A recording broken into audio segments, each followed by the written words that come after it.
Welcome back, family. Today, what we're going to do is talk about how we determine the years, the count of the civil year, and the determination of how I came to my count to Hanukkah on January 11th, 2024.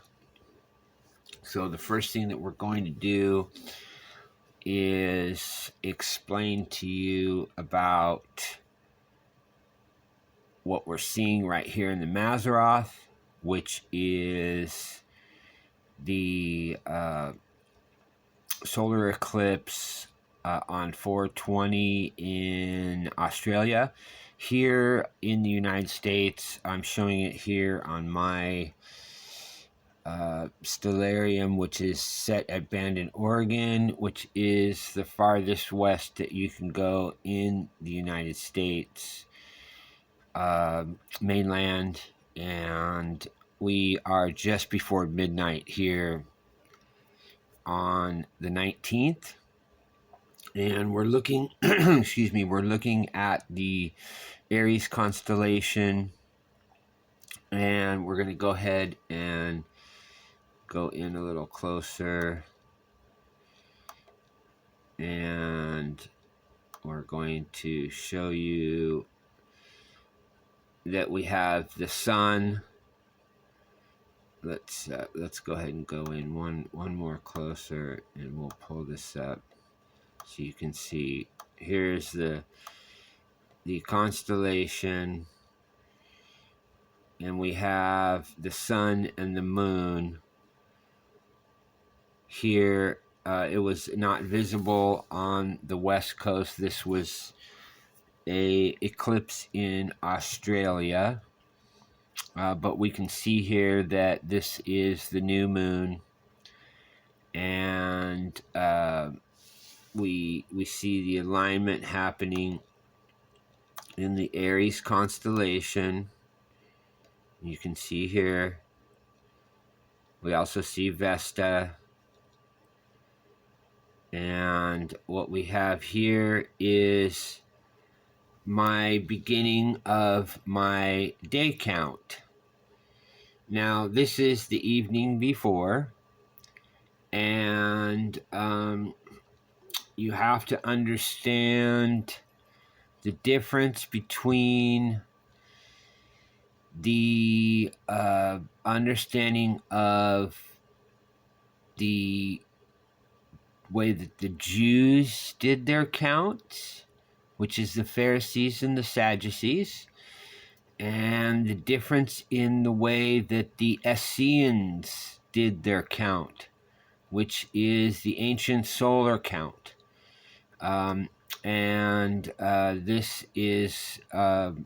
This is where a lot of confusion comes from.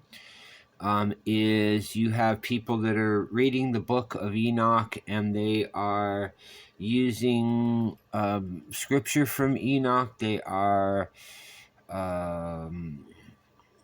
getting some of their understanding from the book of Enoch, but yet they are still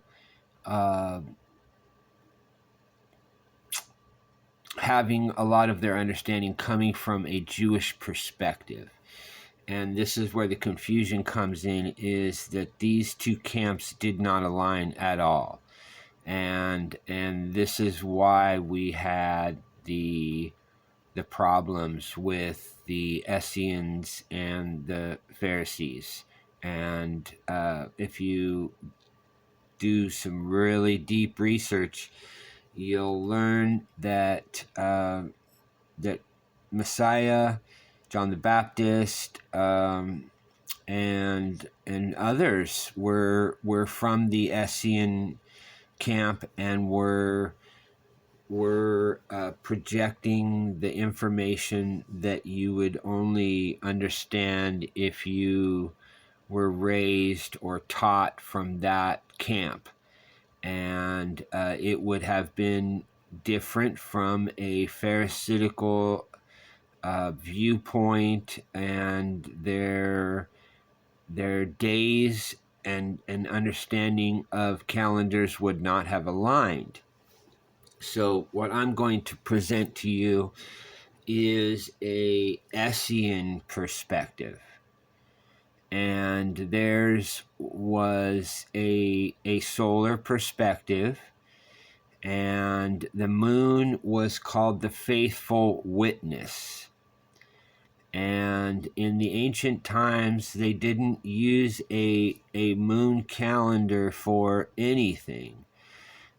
What you have to understand is that this moon system wasn't really used until the time of the Exodus, and this is where we have some confusion in the calendars and then the way to determine the years. So what I'm going to show you is the way that I have come to my conclusion of the dates, and we're going to show you how we do that and show you how to use Stellarium to check these things for yourself. But if you are trying to understand this from a Jewish perspective, you're going to have problems because your idea of the days is not going to line with what I'm presenting. And again, that confusion comes from these two camps and these two understandings. And I'm not here to tell you one is right or one is wrong.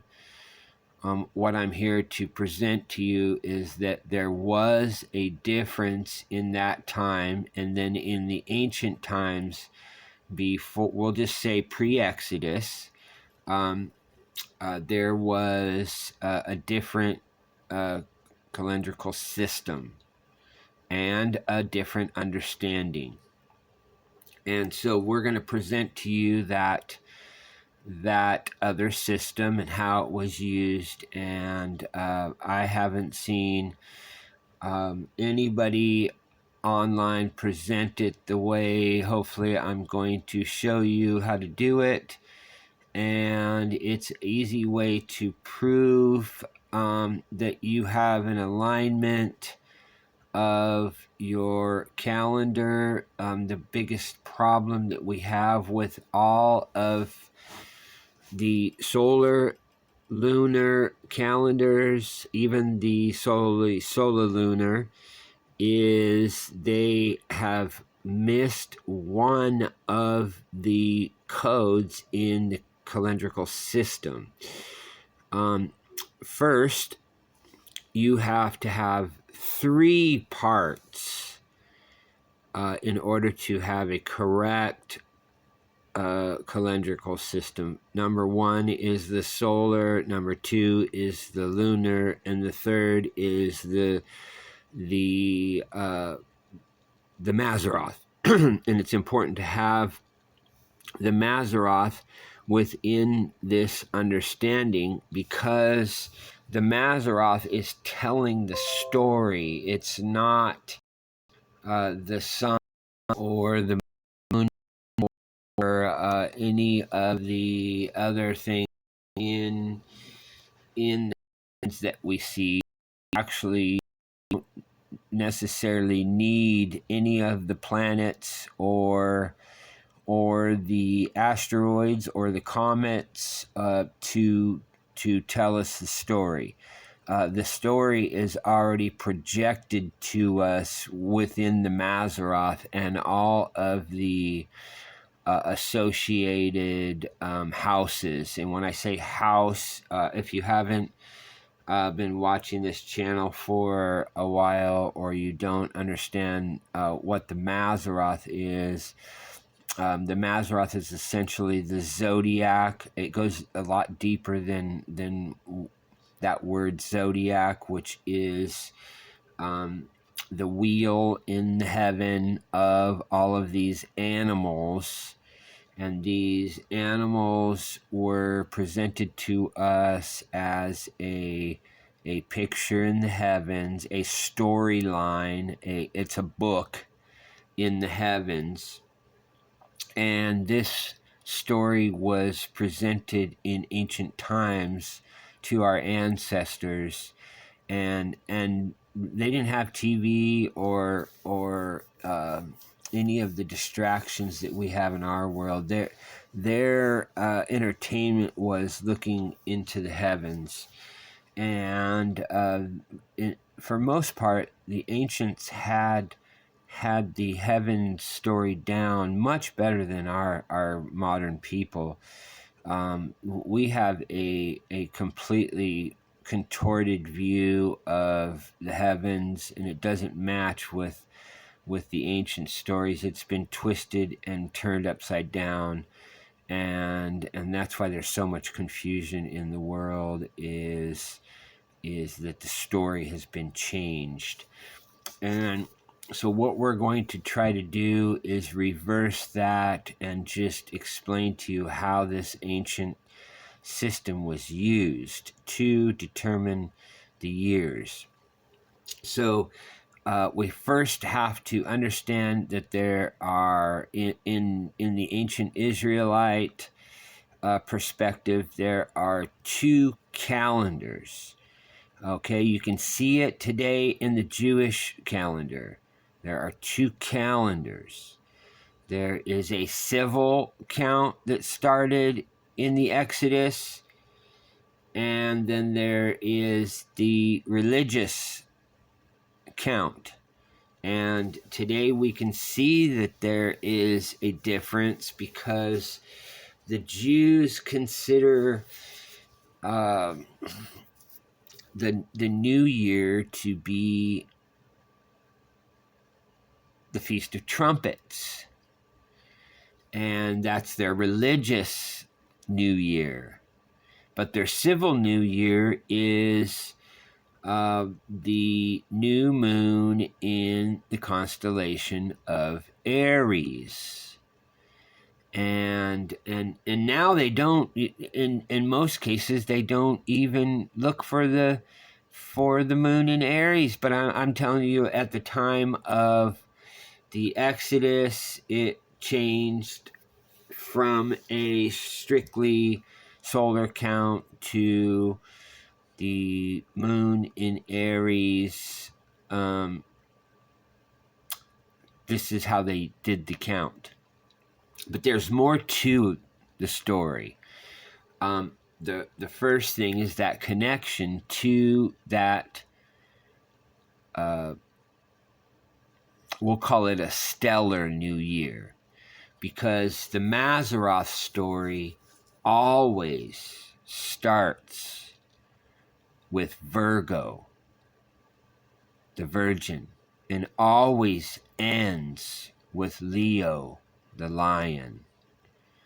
The Mazzaroth story does not work if it started from Aries. That's not the story. And that's not the way that the Mazzaroth has ever been presented. Anybody who does that has a astrological perspective. The astrology comes from Babylon. This moon system comes from Babylon. All of the moon counts and the moon system is a Babylonian perspective. It was also spread down into the Levant and into, in some places, parts of Africa.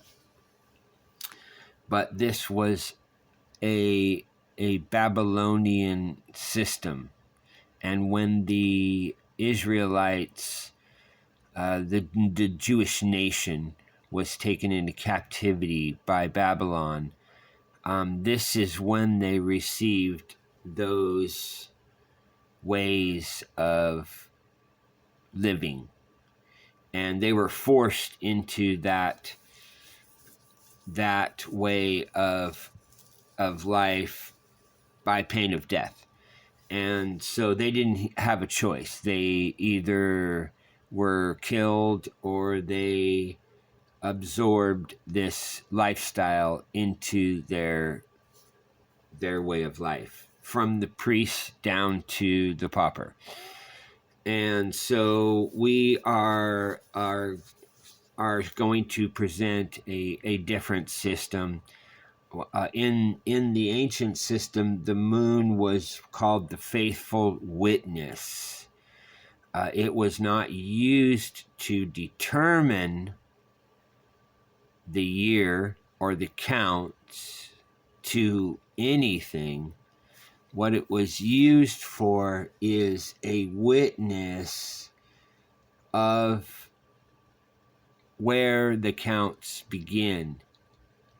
So let's go ahead and show you that. What we are looking at here is the sun and the moon in the beginning of the Aries constellation. And we're going to draw over, let's back out really quick so we can do this work and you can see how this is.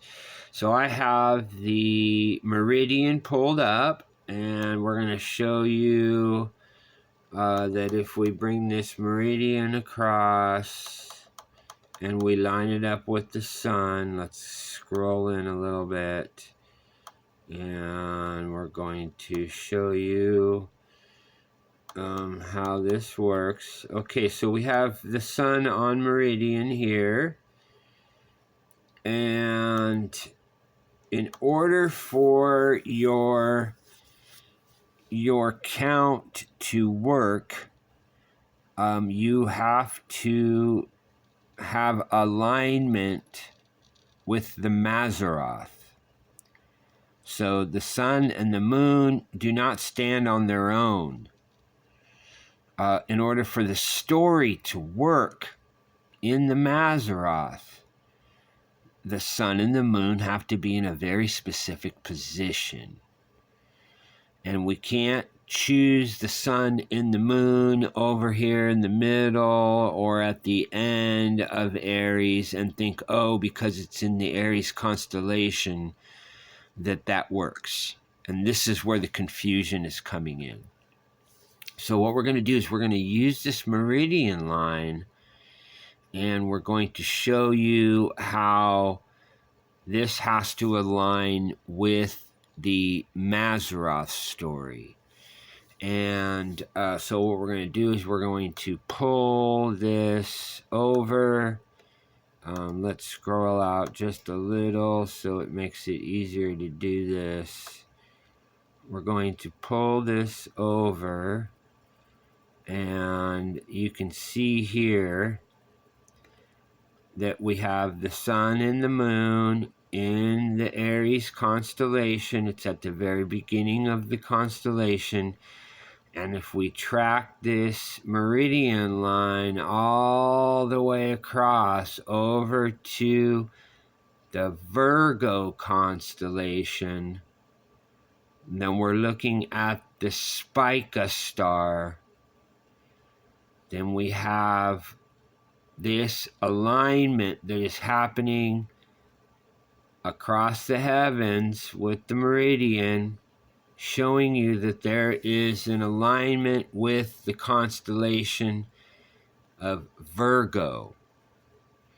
And if you have, we're just going to go ahead and show this. Okay, so we're not going to be on the same days. We're just going to use this to show you that when you get to the sun in a different part of Aries, that it changes the storyline, because the storyline has to start with Spica, and that essentially is our star for the beginning. It's in the Dendera star map.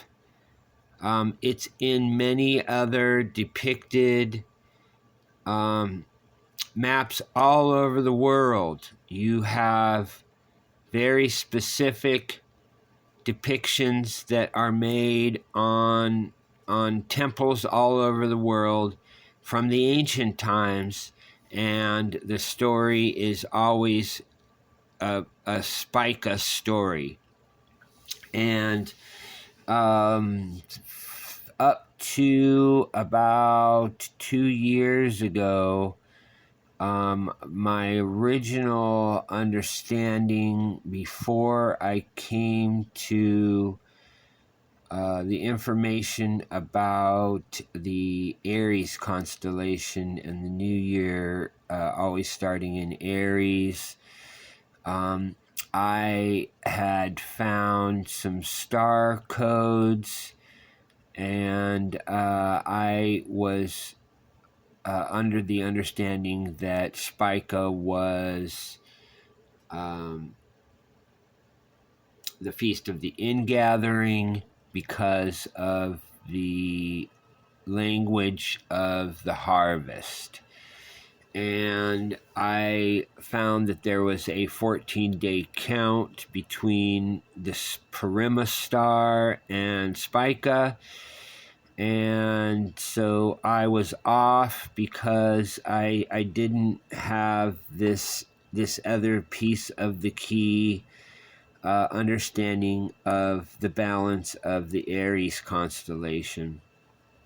And so this is the way that I did my determination, is I'm looking for the story to align. So let's go ahead and use this meridian to see if this story will align with the Mazzaroth if we go to a different section of Aries.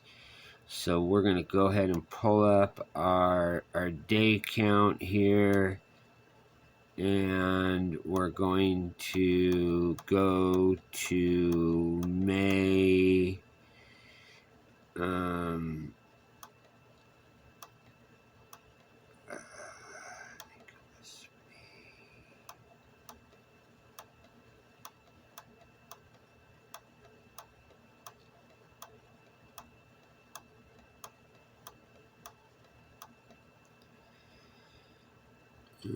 Let's see, maybe it's 2024.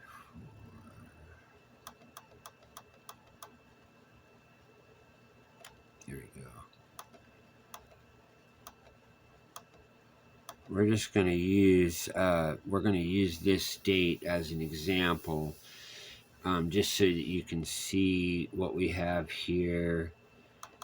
Is if you're using the moon, strictly the moon, then what we have here is the sun and the moon.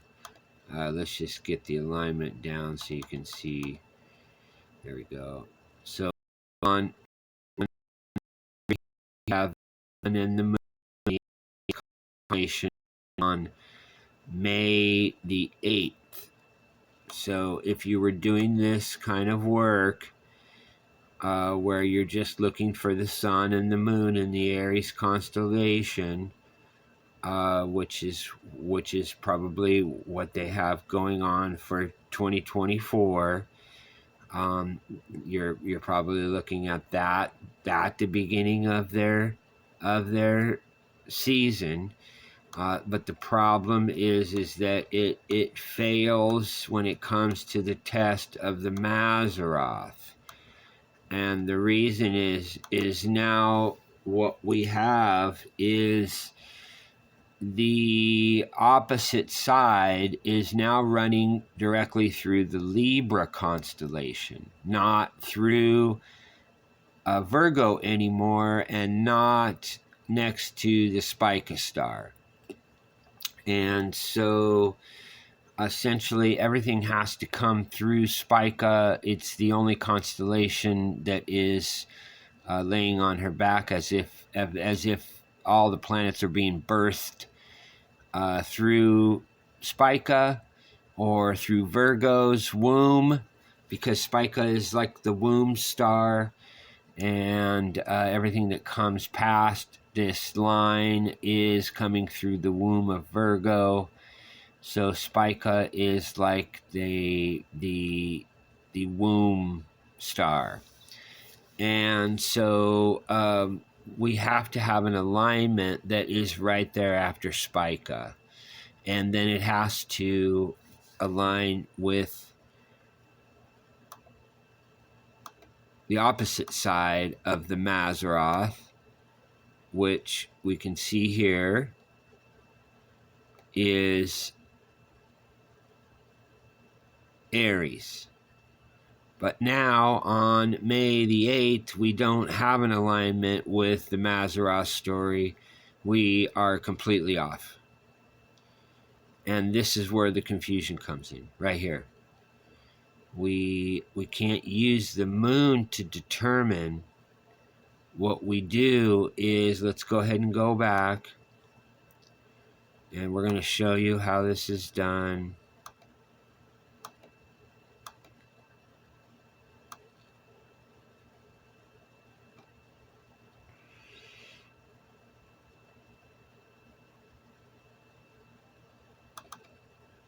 Give me a minute, family. And we're going to go ahead and get this line back up.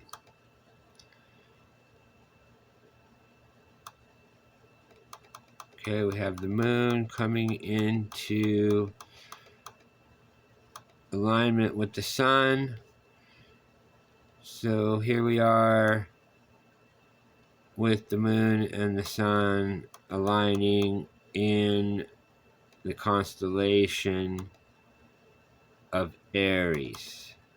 So here they are. We can scroll in a little more and you can see that the sun and the moon are in the Aries constellation. And let's go ahead and pull up this information. So here we are on Wikipedia. This is the METONIC cycle. And this is what's used to do this. In ancient times, they didn't have this.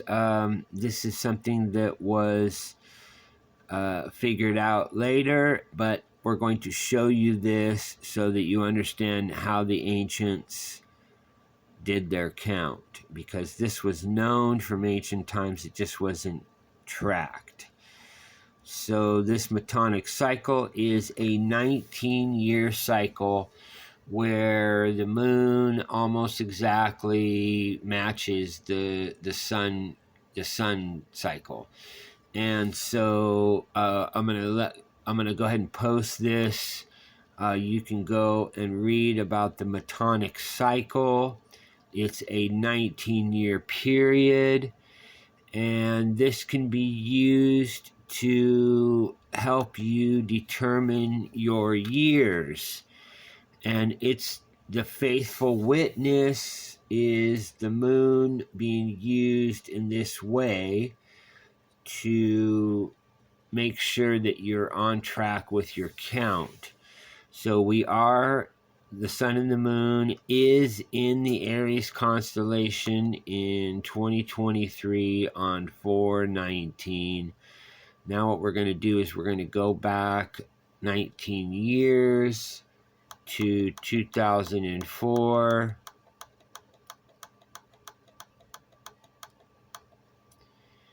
And we have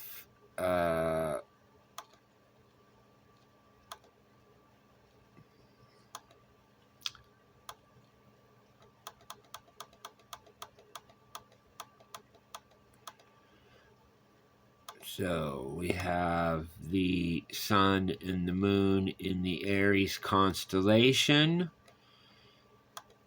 Let's go ahead and move these. And again, it's not a perfect exact time. It's off by hours. But we have the moon and the sun in the Aries constellation on the same date. And so this is our witness of the count. And So we know that we're going to go here really quick. This is timeanddate.com.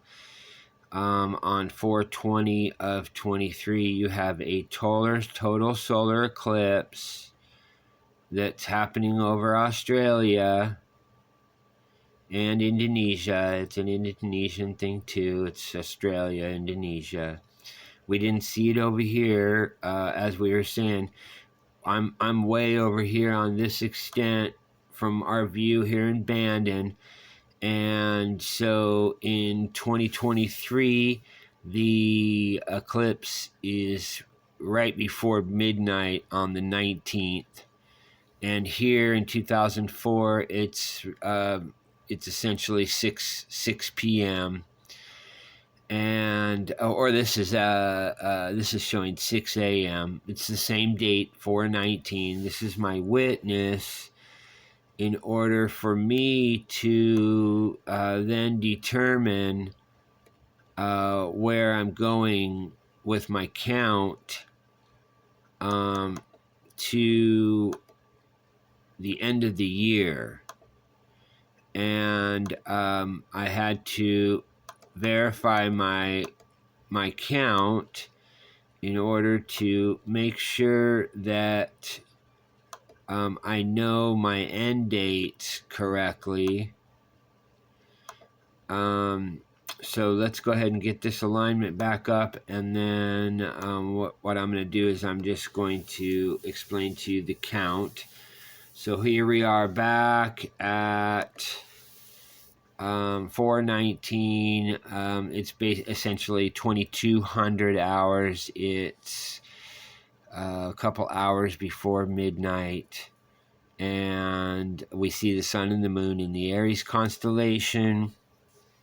And if we were looking at a Jewish understanding, then we would go an entire another day till the next evening to start the day. But that's different than an ESSENE perspective, which is the things that were seen in the evening were signs for the next day. And their day was always sunrise to sunset. And it had nothing to do with a evening to evening understanding. The Essenes were different.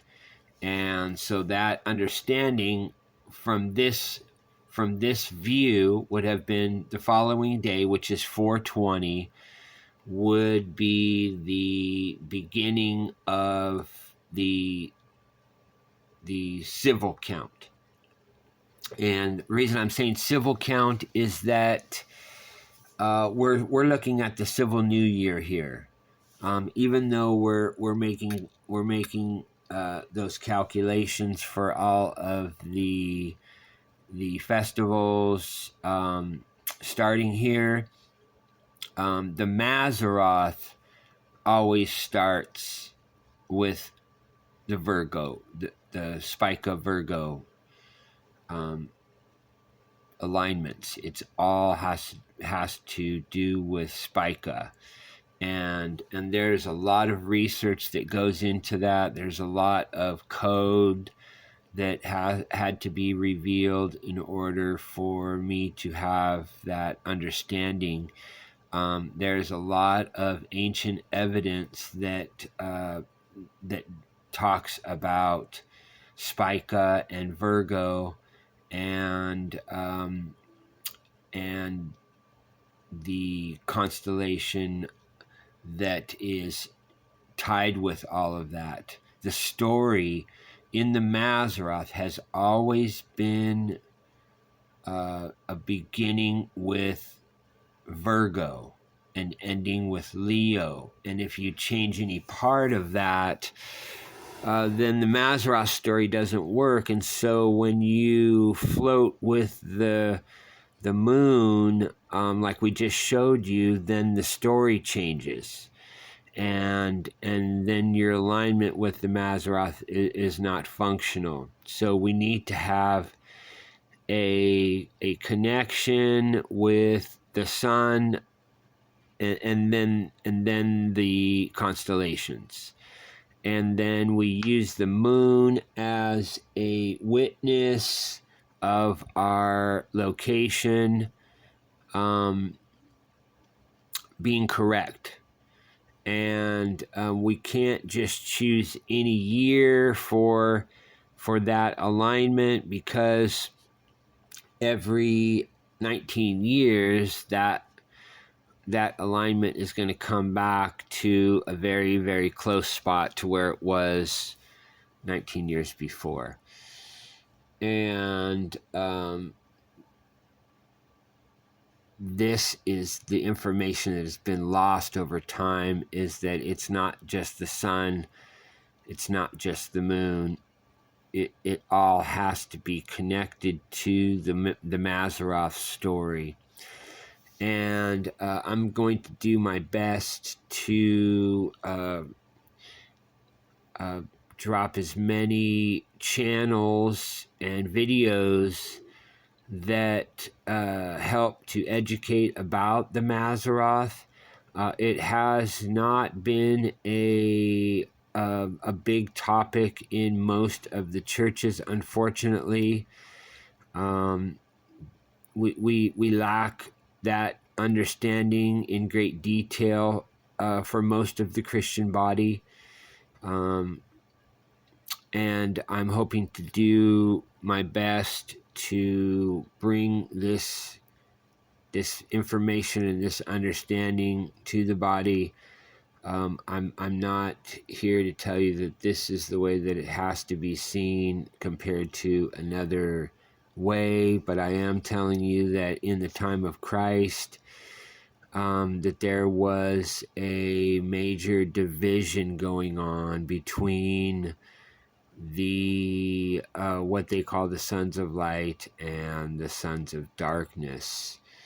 And it was these Pharisees and Sadducees and the Romans that put Christ to death. And you have to see that there was a deeper reasoning than what has been presented to us in the life and death and resurrection of Messiah. And there is a much deeper story. It's tied to the Dead Sea Scrolls and why these men all over the planet essentially went and hid their documents. And we wouldn't have people talking about the Book of Enoch or the Dead Sea Scrolls in the Christian circles without that information having been buried and hidden for all those centuries. So this is part of the revealing, is that there has to be alignment with the Mazzaroth. It's the Mazzaroth story that we're actually presenting here, and if we were using the moon to make our calculations, or strictly the sun, because if you're using a sun calendar, that's one of the things that I didn't have as part of the presentation, but there is in the book of Enoch, there are ordinances of the sun and the moon and the stars. And this is where people get confused. They want to take the ordinance of the sun, they want to take the ordinance of the moon, and they want to take the ordinances of the stars, and they want to make calendars out of that.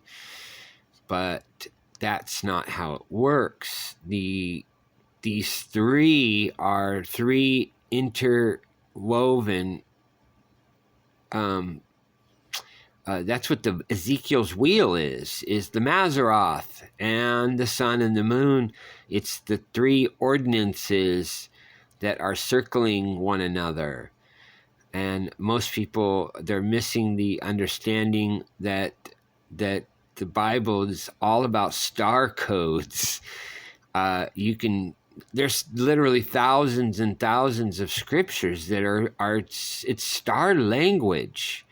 But that's been kept from us, and we try to make it something else. But it's real easy to see once you start your journey of awakening to this star story, then you will see that it's all star language, and that there's deep, deep, deep connections to these individual houses or constellations, and the things that are happening within those houses and constellations with these planets, and even like what we've been showing you is that even the comets and the asteroids are all part of the story, and it has to align with these constellations, or the story becomes discombobulated and it doesn't have the same meaning because you're in the wrong spot. Even modern astrology, it doesn't align with this type of perspective, because if you were to follow astrology, I'll just give you my perspective. They say I'm a Leo, but if I go and pull up Stellarium and look at the day I was born, it's not in the house of Leo. And so we're not talking about reality. We're off kilter, and the reason we're off kilter is because people are missing the information that the Mayans presented. They had the absolute most perfect calendars of any civilization on the planet, and it showed that they had multiple calendrical systems all interwoven with each other, and the reality of it is that it all has to work together. It's not one system over the other. It all works together, the sun, the moon, and the stars. It's not one thing. We have so many of the Christian body that are tied to the moon signs because of what happened at the Exodus, but they're missing the ancient story, and it has been hidden for a very long time, and it has taken a lot to uncover the evidence on how this all works. And I have been doing this research for over 25 years, and it is a very confusing mix, and this is what the enemy has done to create the confusion. Is he has caused confusion amongst the ordinances, because people are trying to make calendars out of the individual ordinances, and Enoch was not presenting those ordinances as a calendar. He was presenting them as the three interwoven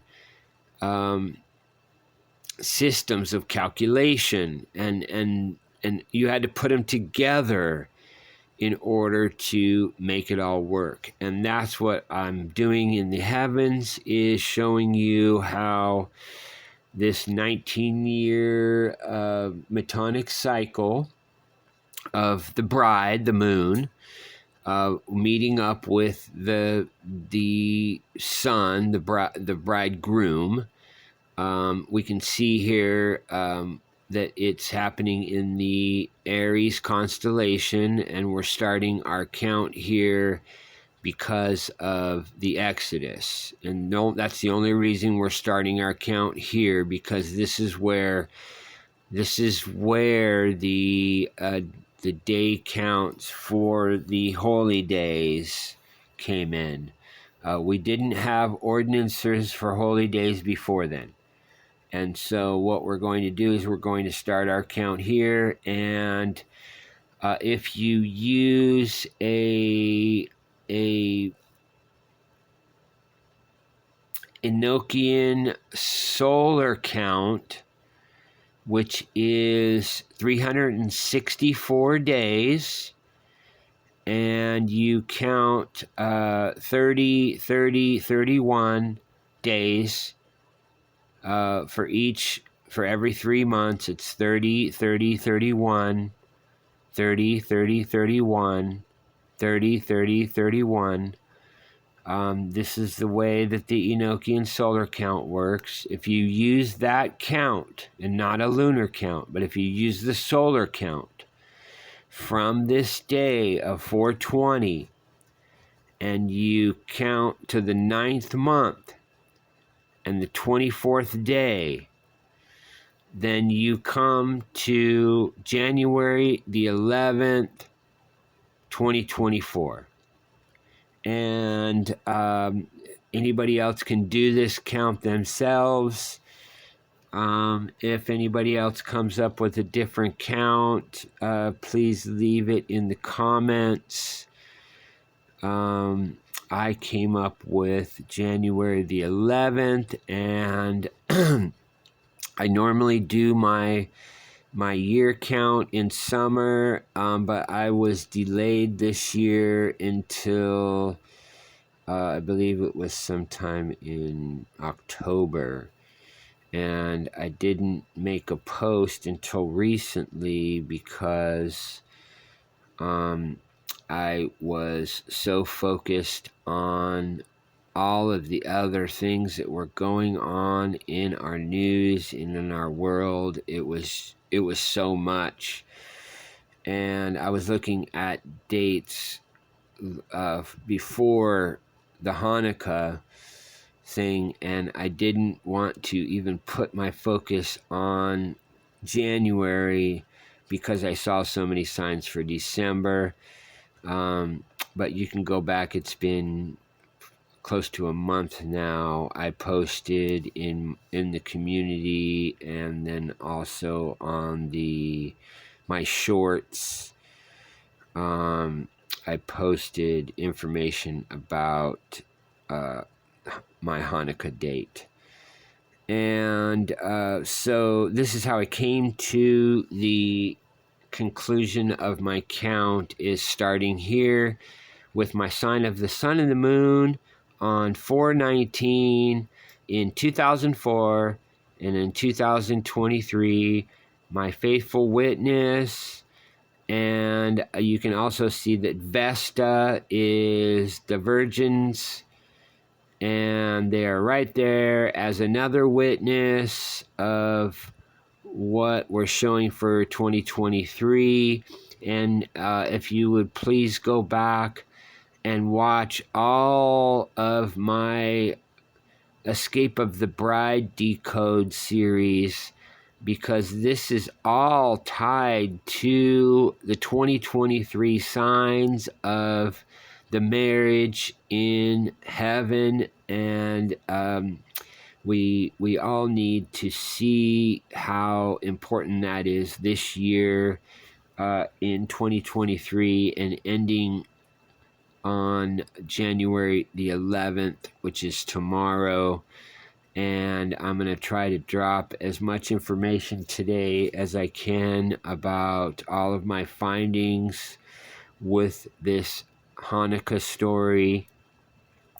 It's gotten extremely deep, so we're going to go ahead and cut this one off here and begin another video on an entire different subject. We're going to be finishing up the Escape of the Bride Decode, and then we've got another couple videos that I'm going to try to get out by tomorrow.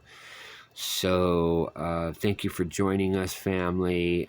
Hopefully somebody else will do this count, and hopefully people will be able to recognize how the Mazzaroth story, if you've done your research on the Mazzaroth, then you'll see that that story always starts with Virgo, and so we have to have an alignment with that Spica.